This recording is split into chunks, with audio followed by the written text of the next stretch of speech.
Alright, what's going on, guys? My name's Chopper. Now, Treyarch just released the Gorod Krovi intro cutscene, so I'm going to let you guys watch it, and then we're going to talk about it, and I'll explain it right after the cutscene.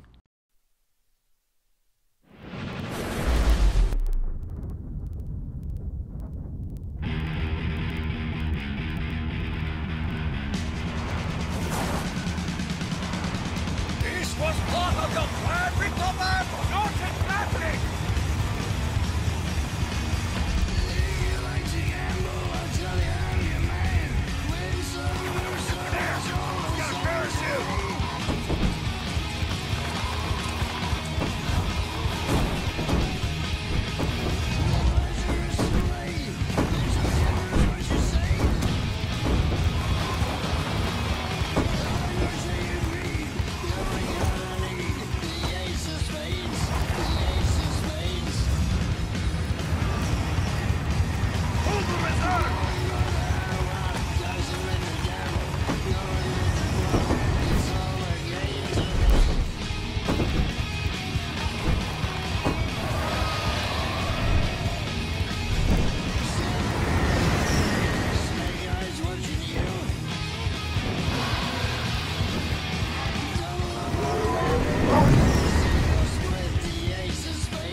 Okay, this is a very eventful, we will say, intro trailer. So, right off the bat, you see our four characters and Peter Mccain, which we're going to talk about in a second. We see the four characters and Peter falling out of the localized Aurora Borealis. How they got to that Borealis, we don't know, but we kind of figured that Peter will be falling out of this as he was, writing about it in a cipher in Der Eisendrache. And as they take their tumble down to the bottom of Stalingrad, as they're about to hit the ground, the dragon comes from the cloud line and flies up to the Borealis. Now, once they hit the ground, they see a Nikolai in a mech suit. Now, I was very confused by this, but what this kind of signifies to me, we don't know how he got this mech suit, but this makes me think that this is either a universe that's kind of been bled into with other things, or that this is, in fact, just in the purgatory mode, and really anything can happen, we got to give it some leeway. But Nikolai's in a mech suit. He's just chopping it up. You see him just taking out a whole load of zombies. He goes and stomps on them, and then eventually it looks like the dragon is going to try to fight Nikolai, right? Like the dragon is actually attacking Nikolai, or Nikolai is shooting at it rather, with kind of like this blue harpoon looking thing. But as you can see, Nikolai has had his big drinking problem now. You can see this in full effect as he's in his mech suit just pounding one down.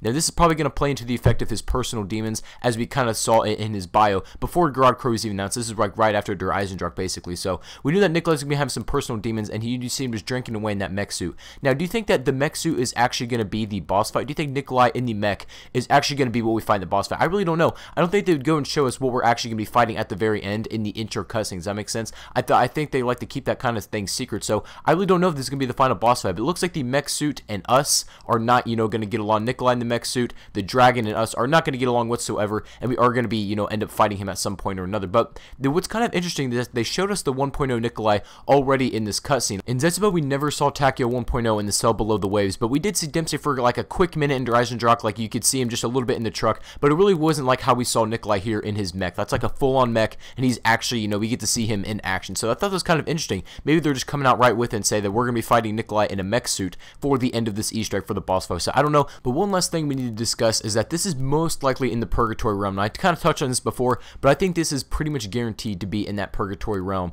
Nikolai seems like he's like the only one here, you know, just chopping it up with these red-eyed zombies, and then we kind of arrive in. He was a little bit surprised, and he was trying to kill us, but it looks like he's the only one here in his mech suit besides the dragon and these red-eyed zombies. So this doesn't seem like a certain reality. This is definitely an altered universe of some sort. But anyway, that is pretty much going to be it, guys. That's really all I got for the intro cutscene of this. Really, other than that, isn't too much information to draw. Obviously, we're going to get a lot of storyline information in the map itself, but that's all I got for you guys today. If you guys enjoyed this, make sure you do drop a like. Let's go for 60 likes on this video. That would be awesome. Thank you all for watching again, and I'll catch you guys on the next video.